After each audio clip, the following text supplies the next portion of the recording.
Every generation of football players has to learn how to play the game from somewhere. And usually it's by somebody that they really respect on a national stage.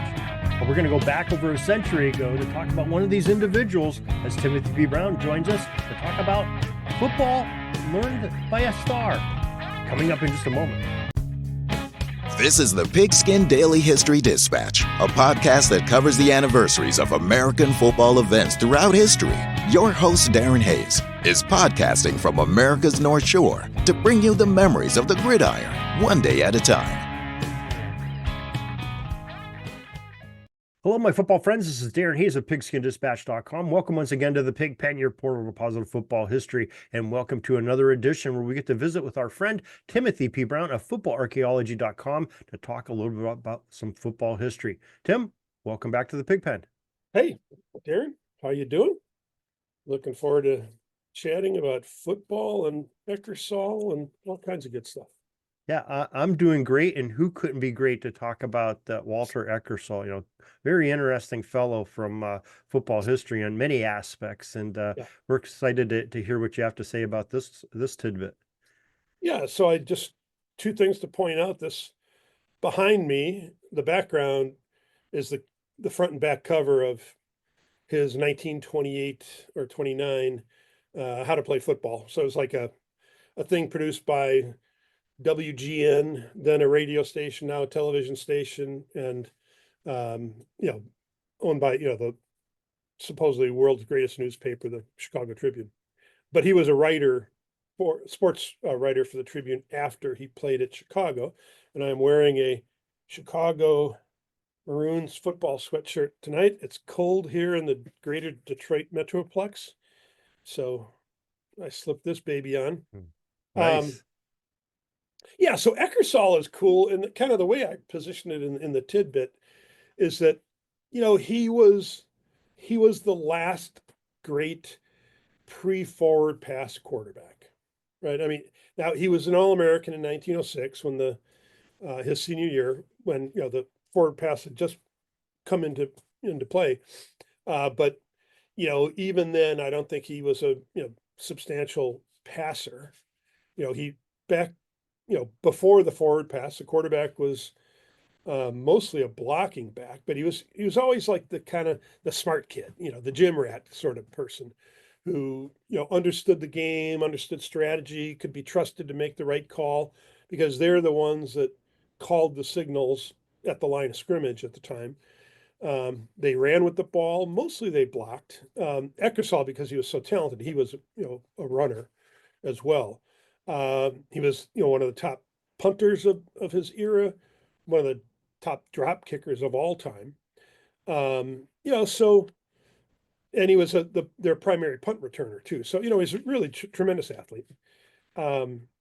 And, he's part of, every once in a while I come across something where somebody's saying, if you could go back in time, what's the one game that you would want to see? And for me, that game is my response is always the 1905 Chicago-Michigan game, which essentially gave Chicago a national championship. They didn't name it at the time, but that's, they're recognized as a national champion. So anyways, that's another little thing with Eckersol was a quarterback for Chicago in that game. But he's kind of, kind of sports or football historians know of Eckersol, but he's a little bit of a forgotten guy. He doesn't. There are no stats about his. They didn't have stats back then, but there's no stats about his passing, which is what we expect nowadays. He never won a Super Bowl. The school he attended dropped football and then brought it back at non-scholarship level later down 30 years down the road.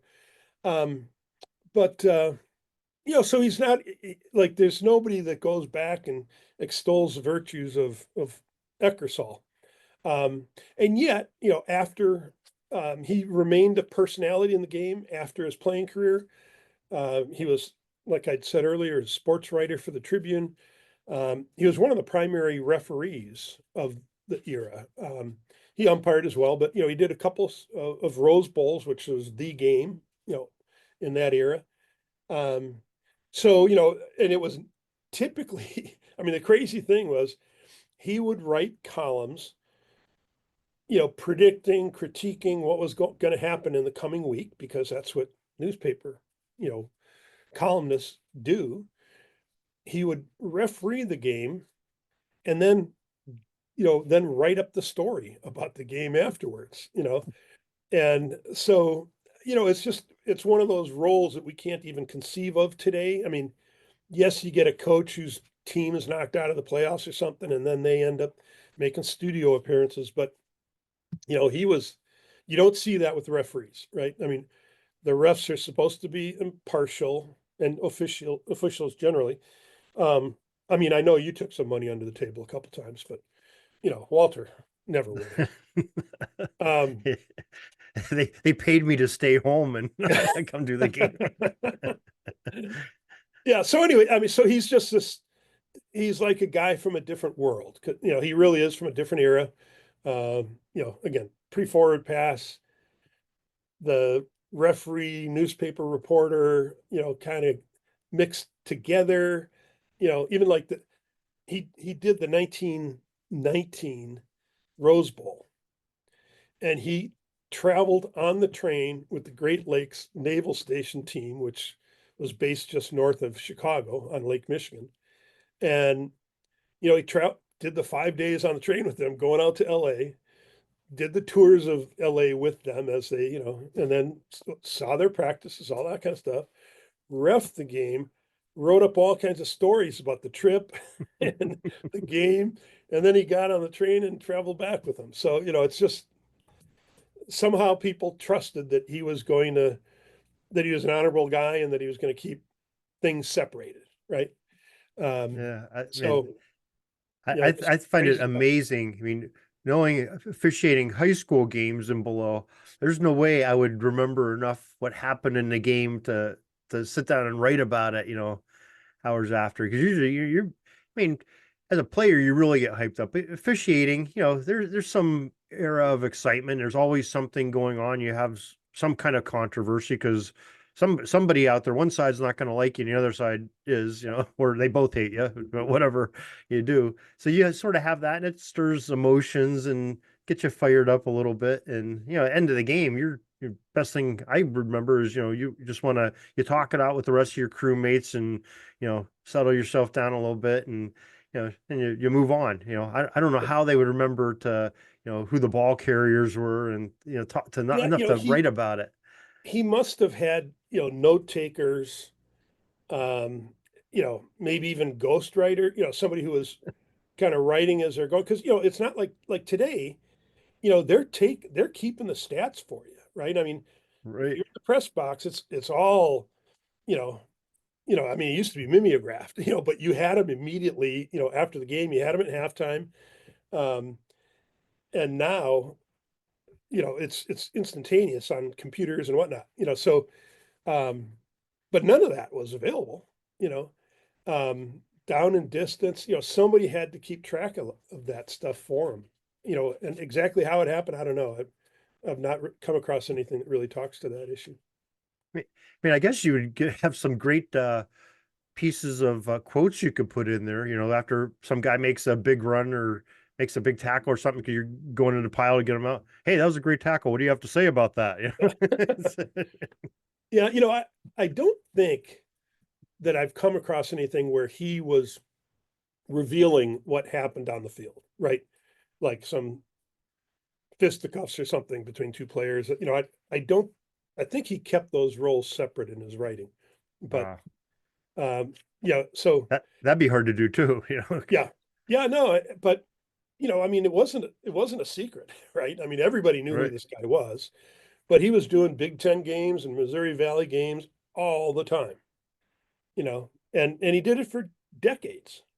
So crazy. Yeah. Well, even the WGN logo you have in the background, that like stirs up some memories from, you know, decades later. But you know, when I was a kid, cable television was first coming out when I was a teenager, came to our area anyway. And of course, you get WGN and you know, in the summers when you're off for school, there's no sports on in the summertime, except WGN would have the Cubs on with Harry Carey and Yeah. singing "Take Me Out to the Baseball Game" and way off key. If that was Harry Carey, and I'm not from Chicago, but you had to respect the guy and love him because that was what you had to watch. Yeah. Or watch soap operas with your grandmother or something. I guess. Yeah. I mean, I grew up in Milwaukee, and so even before cable, we could get WGN on like UHF or something like that, and at least there were for sure we were able to catch Cubs games because there was a period when the Braves had left and the Brewers weren't in Milwaukee yet. So we'd get the Cubs games, but then the White Sox would play at County Stadium. So kind of crazy stuff going on. But anyways, yeah. So the WGN thing was always, sunk deep into my sports memory. That and my younger siblings, a little bit younger than me, watching the Bozo show in the morning when they'd have a guy dressed up like Bozo the Clown and they'd play games, a kids show in the morning every morning. But yeah, that was my experience with WGN. But very, very cool station, very great story on Walter Eckersall. Yeah. And you have a lot of great stories and your tidbits where you go back and you preserve the history and help us to recognize, some of these legends of the game from a century ago, like in the case of Eckersall, and make us appreciate them a little bit more for some of the things that they accomplished. Maybe you could share with the listeners how they can enjoy some of your tidbits to get into some of this action that you're talking about these people. Sure. Just go to footballarchaeology.com. It's a Substack site or newsletter. So once you subscribe, just enter your email, subscribe. Then every time I publish a story, you'll get an email with that story. And then, of course, you have access to the site. So, the free version, you get about a third of the contents and a little, some of the archives, whereas, the paid version, you get access to everything, including full access to the archives. You can also follow me on Blue Sky or just bookmark the site. So yeah, and folks, I invite you because it's kind of a cool thing when you actually go on the Substack site from footballarchaeology.com and you read the article and you have a question or maybe something you want to add to the story that you read somewhere else, or remember, put a comment in there and Tim usually answers it, and usually some other folks that are in there all the time answering it, and it's just enjoyable to read even the commentary on it too. So it's kind of a cool thing to have. Yeah, I've been making some changes to the site, and I'm going to try to get the chat portion of it, a little bit more engagement there. So far, there really hasn't been much. Mostly, the engagement is in the comments. But anyways, we'll see more on that in another week or two. Okay, stay tuned, folks. We might have some breaking news. Breaking news. Breaking news. But just like Walter Eckersall in journalism, our breaking news, and we're gonna break for the week here. We thank you for sharing this football archaeology segment with us and the football history, and we hope to talk to you again next week. Very good. Look forward to it. Thank you.